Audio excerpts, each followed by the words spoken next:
Welcome to Nellis Air Force Base, known by the United States Air Force as the home of the fighter pilot, and it is the Air Force focus for advanced combat training. The main unit at Nellis is the USAF Warfare Center, which coordinates training for composite strike forces, including various different aircraft types across the USAF inventory, accompanied by ground units of the Army, Navy and Marines, and other aircraft from NATO and allied nations. It also is the home for Exercise Red Flag and Exercise Green Flag. Now, Nellis is massive. It employs around about 10,000 military and civilian personnel. Nellis has 2 runways and a ramp space for up to 300 aircraft. I can't stress how important Nellis is to the USAF or the American military. Yeah, being just based right outside of Las Vegas. Yeah, well, it sounds great, doesn't it? Today's going to be something just a little bit different. What I'm going to do is the first part of a 2-part series. Look, it's just about Nellis and the aircraft in Nellis, and we're going to have a quick look at them for all us aircraft people. Today, I'm going to take a slow spin around, and we are going to have a very quick look at the A-10 Warthog, the F-18 Hornet, and we're going to finish up with the B-52. In part 2, I'm going to spin over to the other side of the runway, and there's more planes on offer. So yeah, stay tuned. And there's lots of planes for us to really get our head teeth into. As you can see, today I am in my favourite jet, which is the F-16 Fighting Falcon. One of the most popular aircraft in the American infantry. There's been 4,600 built since 1976. Yeah, one of the reasons I like it so much is it's got a bubble canopy for enhanced cockpit visibility. It's got a side-mounted control stick, even though, look, in DCS I don't fly it with a side-mounted, I fly it with a middle-mounted control stick. So I'm not going to go on about the F-16 too much. As you know, it's one of my favourite aircraft. Now, coming down the runway in front of me will be 2 A-10s. The A-10 Warthog, or the Fairchild Republic A-10 Thunderbolt 2, to give it its correct name. Most people just call it the Warthog, or simply the Hog. And the Warthog, it is not a pretty aircraft, but it is fantastic. It's amazing, and it's got this huge gun on the front of it. But within this ugly aircraft is some amazing features, right? So it can do short takeoff and landings. It can stay forward at near forward airfields. It can loiter for extended periods, operate under 1,000 feet or 300 meters ceiling. It flies low, about 300 knots, 350 miles an hour, 560k. And it's known and well loved by the troops. Shit hits the fan and the A-10 comes in, it can do a lot of damage. Now, the aircraft's fuselage was designed around its primary weapon being the cannon, right? This is a 30 by 173mm GAU 8/A Avenger autocannon. This is one of the most powerful aircraft cannons ever flown. It's a hydraulically driven 7-barrel rotary cannon designed for anti-tank role with a very high rate of fire.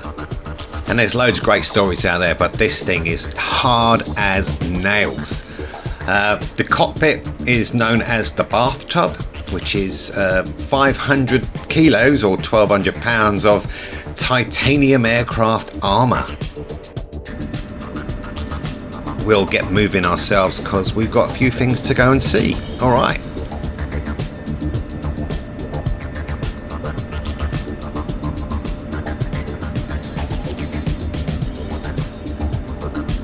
The F-18 Hornet. Now, this is a beast of an aircraft. All-weather, supersonic, twin-engined, carrier-capable, multi-combat aircraft. designed as a fighter and an attack aircraft. Entered service in 1983. Now let's not forget the Hornet served as a baseline for the FA-18EF Super Hornet, its larger and more evolutionary design, which supplanted both the Hornet and the F-14 Tomcat in the US Navy. I've yet to fly one in DCS. I'm sure it's going to be an experience. One thing about the Hornet was it was a great export plane for the Americans. Australians used it, Canadians used it, the Finns, Kuwaitis, Malaysians and Spanish, and last of all the Swiss. French did look at it, but they built their own, which is no surprise. And to be honest with you, most of these countries have moved on to either the Super Hornet or something even a little bit more modern. Look what is in front of us. Now this is massive. It's the B-52. So there it is, the B-52 or Buff. Buff means big ugly fat fucker, or big ugly fat fella, probably is the better way to be saying it. American long-range subsonic jet-powered strategic bomber. B-52 was designed and built by Boeing, and it's been operated by the United States Air Force since the 1950s, and also by NASA. It can carry up to 70,000 pounds or 32,000 kilograms of weapons, and has a typical combat range of about 8,000 miles or 14,200 kilometers, and that's without aerial refueling. It did break a load of records when it was in its early history. It can carry absolutely everything pretty much. Nuclear missiles, cruise missiles, just conventional bombs. So it's pretty much jack of all trades. It's really a throwback from the Cold War, I suppose, but to be honest with you, the Americans want to keep it going at least till the 2040s, and by that time it'll be like 90 years old. That's some age for an aircraft, right? Probably be a lot older than some of the people alive then. So yeah, by 2040, some of the people who've flown it, God, they're going to be hitting towards their 90s, and B-52's flying and still doing what it needs to do. Over the years, there's been so many upgrades, like I can't go through them all with you, but it's basically a new plane. I can't stress how many things I've read about the flaps were replaced, the engines were replaced, and generally anything that goes wrong with the plane, all they do is they just fix it. So I don't know if any B-52 flying today, it might just have a few little bits of the original B-52 from the mid-50s when it was built, but there's probably not very much. It's worked its way into American folklore. There is a cocktail called the B-52, which has got Kahlua, Baileys and Grand Marnier. Back in the 60s, there was a hairstyle that was called B-52 as well. There was a band called the B-52s, and they were very big in the day. The B-52, I tell you what, it is something else. I love it. It's massive, and yeah, it's still there as part of America's bomber fleet, and is still going to be there for at least another 15 years. Alright, what we're going to do is we're going to wrap it up there, and join us in part 2 for some of the more incredible delights of the aircraft around Nellis Air Force Base. Hope you enjoyed this one, and we'll see you next time in part 2. Until then, catch you later.